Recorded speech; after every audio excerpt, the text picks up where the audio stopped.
Praise Yah, and thank you for joining me. There's quite a few videos out there that show how to remove the front bumper on a 2020, 2018 through at least 24 Camry. So I didn't go over removing the bumper. And the main purpose I removed it is because I want to try, there's some fitment I need to do. I would like to have the fog lights on. One of the most popular ones are these. The only thing is, I'm not really crazy about them for the simple fact, okay, they're the same design as the ones that come on it as far as the SE editions.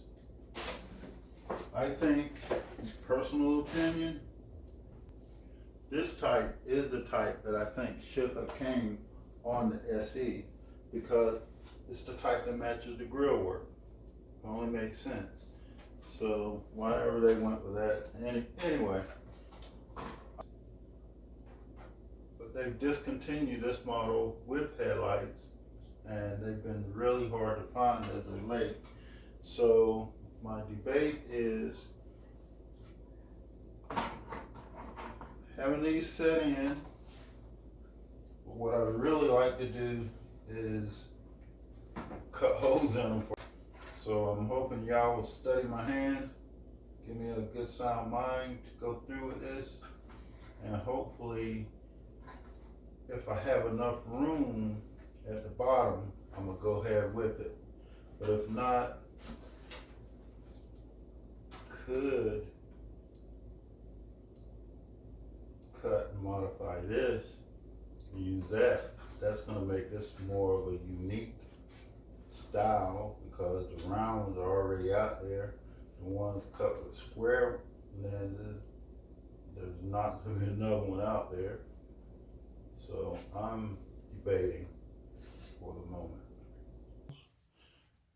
Once you get behind this part, you're gonna have these little clips that you push in and push down, and that's gonna free them up.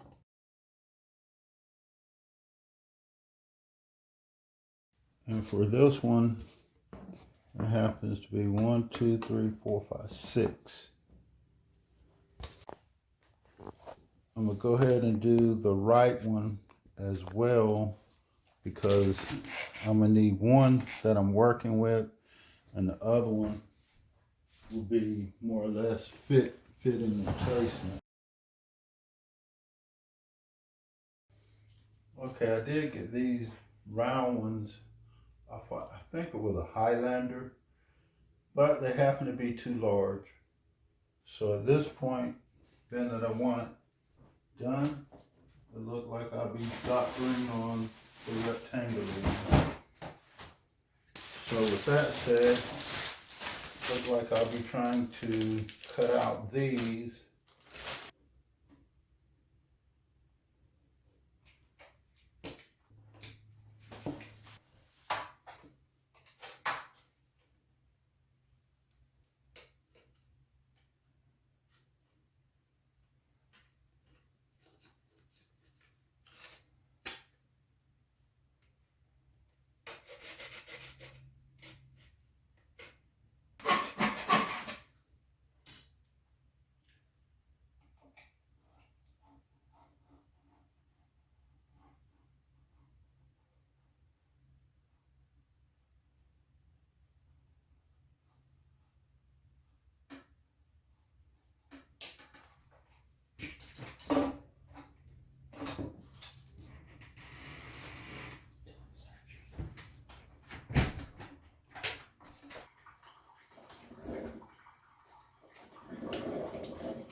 I've cut that out. I've decided that I don't want this much showing because with that much showing, it's going to take up a whole lot of my mesh, and I really like the mesh.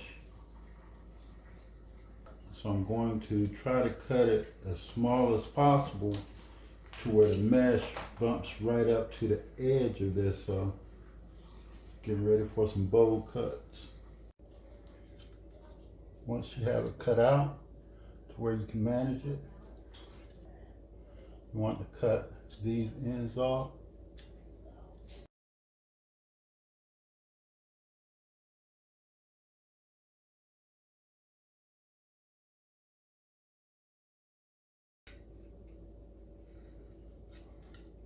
Okay, now that you have it cut off, you have a little lip. The way the light highlights it, it's going to put it right on the edge. You're going to have a little lip on the inside. Just take that lip and smooth it out. It's kind of going to be pretty much so flush.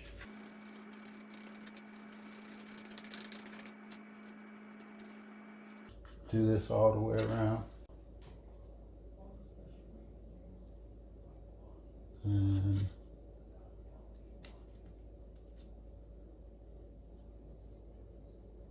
get ready for the next step.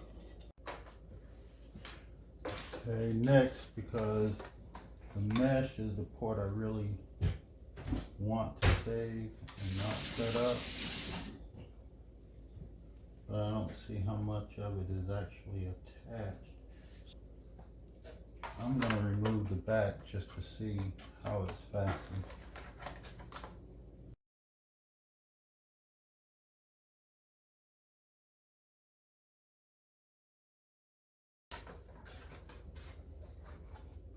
Okay, so it is one piece frame.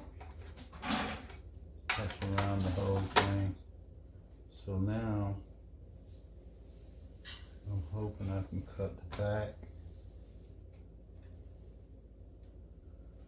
And then perhaps cut the mesh.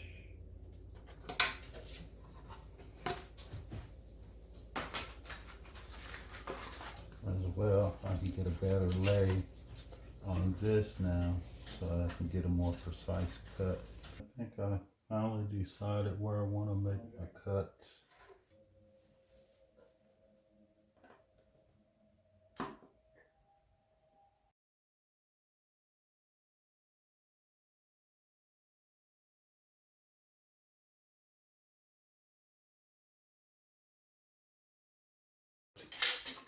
Now is trying to start to work this in place. Cut it small, but I'd rather have it small than too large. And all I'm gonna do now is just start opening this up as it slides down in, and the closer it gets, just I have my outer border marked, so I know not to go beyond that. And from here, I'm gonna just start trimming it down.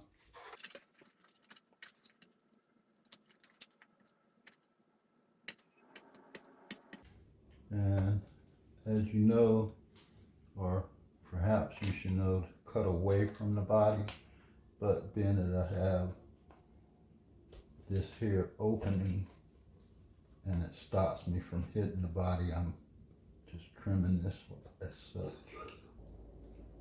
Being that it's one tab, I don't think it will hurt as much if I lose it, but I'm trying not to. Okay, just to point out, I had to go ahead and open it up as such. I had to cut around this all together. Now, cutting that, it still goes in there, but it's not flush because just that little hump is not allowing it to sit the way it should. Yeah, I have a pretty decent fit. So I'm gonna go ahead and trim this front end so it can sit flush. And in order to do that, I'm gonna just slide it into place as such.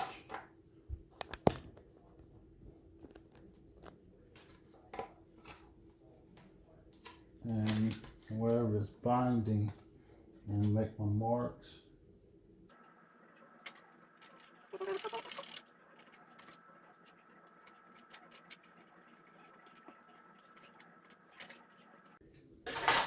Okay, so there are my cuts in that.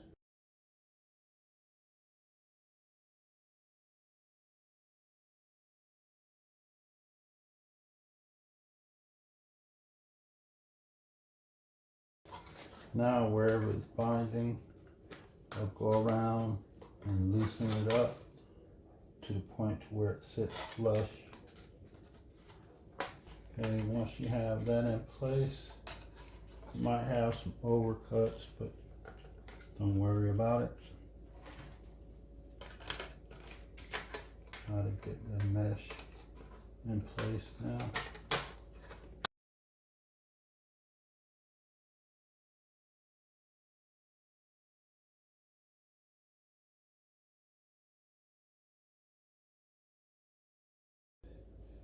Make sure that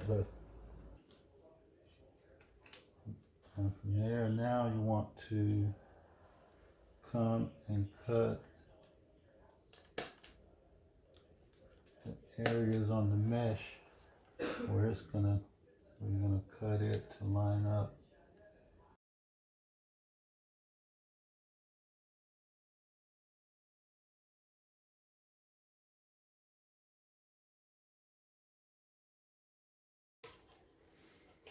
I went ahead and went around it, trimmed it out.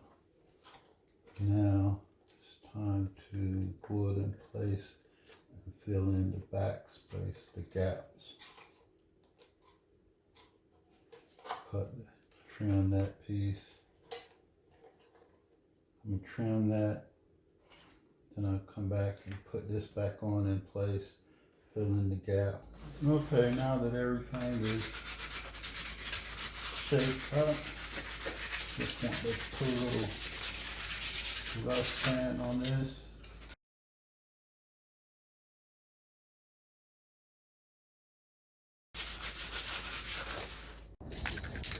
Okay, just to keep you informed, I am now spraying these.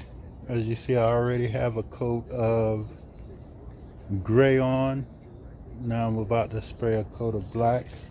And once again, I'm using the Rust-Oleum High Performance Enamel Flat.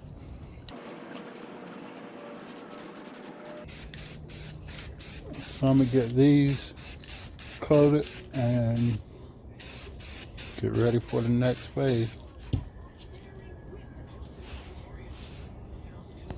Okay, well, I have a little time on hand. I want to go ahead and get these in place while I have the front off, and perhaps go ahead and run the line.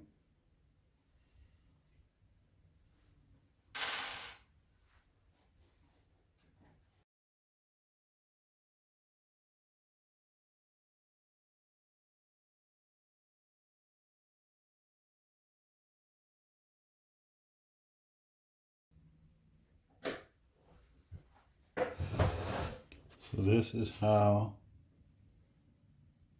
it's turned out so far. I'm gonna go ahead and put these together, glue the backs back on. I did want to spray another coat of paint on these, primer, and then final coat of flat black. But unfortunately, I'm really pressed for time at the moment, so I'm gonna have to do what I have to do, and hopefully it will work out just fine. I'm trying to speed up this process.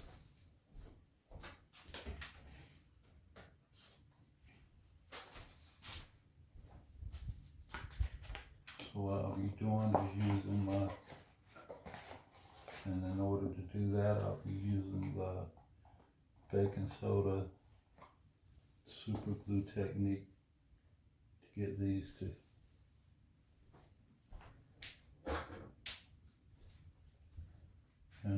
get these to set up faster.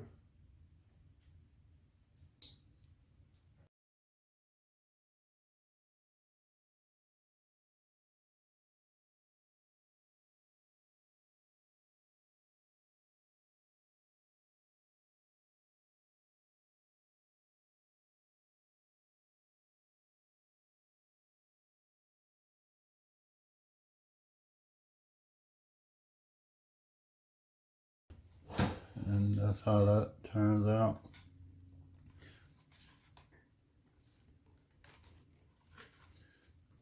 So I'm gonna go ahead and get the other one set up, then run the wires.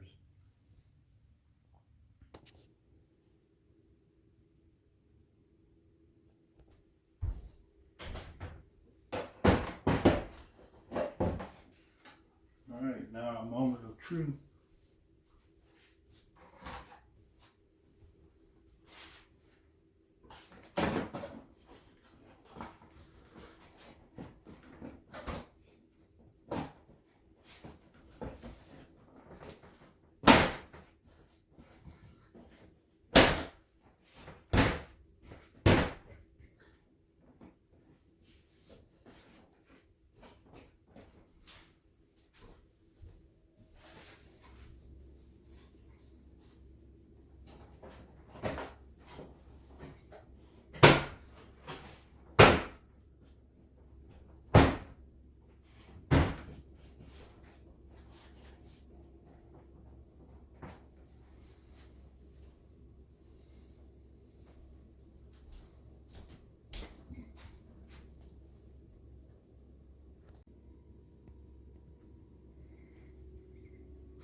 Be able to tell a whole lot better once get them on.